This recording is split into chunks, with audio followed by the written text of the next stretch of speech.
Welcome back to Alvin's channel. In the last video, we talked about how money makes money. And today, we are taking the next step. How do you choose the right miner for yourself?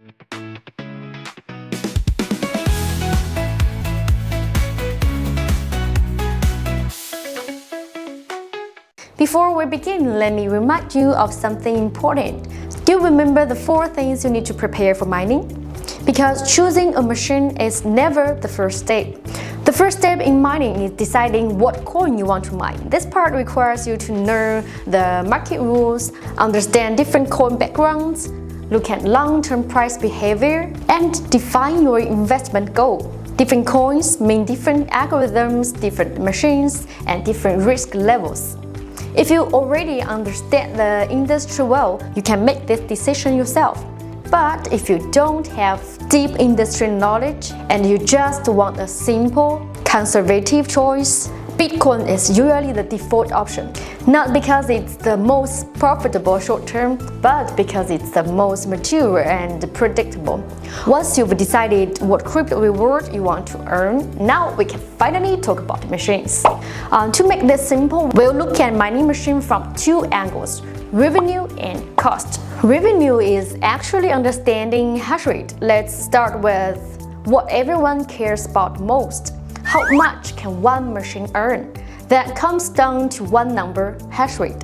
The logic is very simple. Higher hash rate equals to higher potential rewards. Hash rate units increase like this: kilohash, megahash, gigahash, terahash, and petahash. In Bitcoin mining today, ASIC machines are measured in terahash. This really matters because mining pool rewards are distributed per terahash, and stable income requires sufficient hash rate. That's why computers and GPUs have been completely eliminated from Bitcoin mining. Different coins usually with different units, like Bitcoin ASICs are terahash, Litecoin, Dogecoin ASICs are usually gigahash, other altcoins are kilohash or megahash. When a network's total hash rate is low, GPUs can still be profitable. But once a coin becomes mainstream like Bitcoin, specialized machines will take over.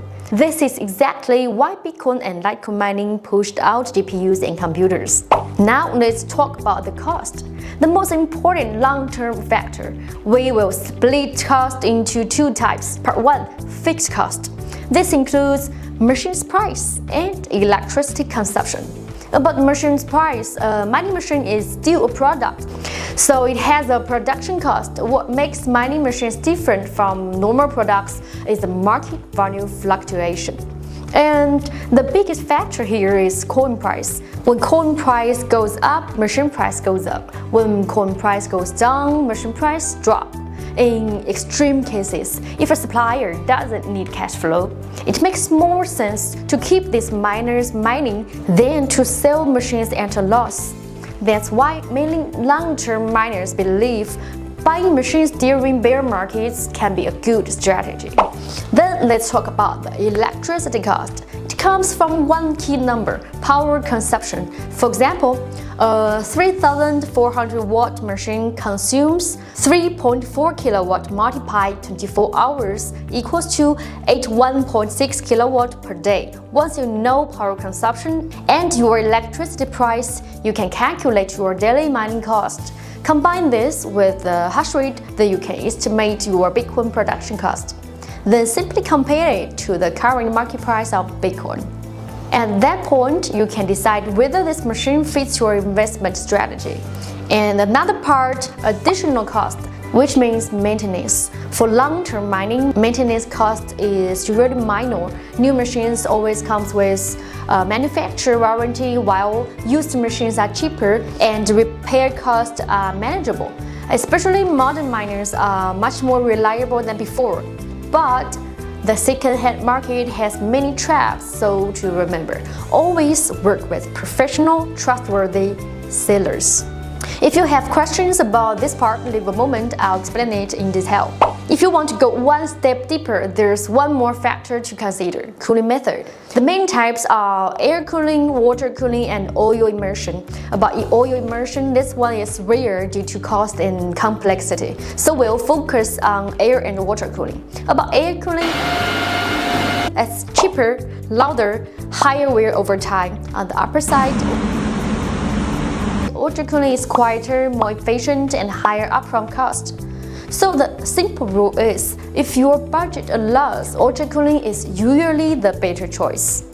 And if you are the one who loves data, you can calculate everything yourself. But if you don't enjoy math and just want answers, there are calculators you can use. Every major mining pool already provides profitability tools. Here's an example. In AdPool, you can find the machine rankings on the home page here. Click it, and you'll see the profitability across different coins here. Every model with a calculator here. Click it, then you can choose your coin, enter your electricity cost, your merchant price, power consumption, hash rate, and market price, or enter your expected sale price, the start time, end time.